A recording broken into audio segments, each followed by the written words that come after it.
So today we are doing vlog 7, and the first question that was asked was, how will you go about building relationships with students different than yourself?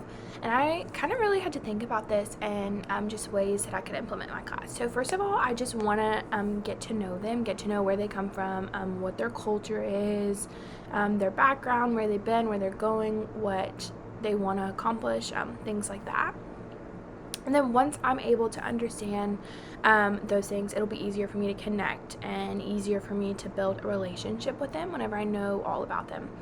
So understanding them will help me to know where they are with the material, which will also help me to place them in the right groups, be able to help where needed, connect on a personal level at home, and be someone that they can confide in if they're having issues in any class or with any students. I always want to make sure that they feel like they can come to me.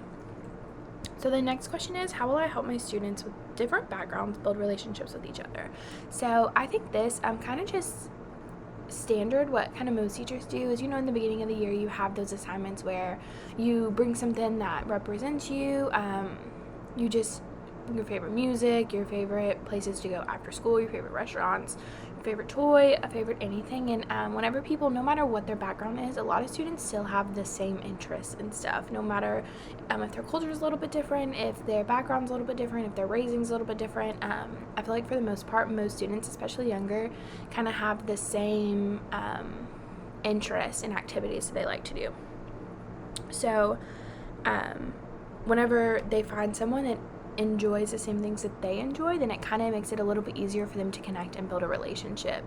Like I said, no matter their background, it really doesn't affect their interests.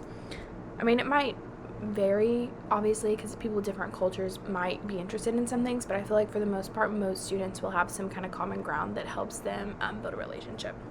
So how I maintain these relationships with a teacher by always learning more, going to their extracurriculars, like if they have extracurricular sports or spelling bee or things like that, and always supporting them.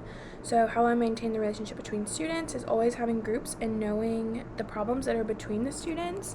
That way I'm not setting them up for failure, putting them in a group that I know that they don't get along with the person, which will help with relationships. So if I am putting them in a group with people that I know that they get along with, and I know that they work together as a team, always just giving more information, making the assignment go by easier and better for them to understand, and I feel like that helps with the relationships.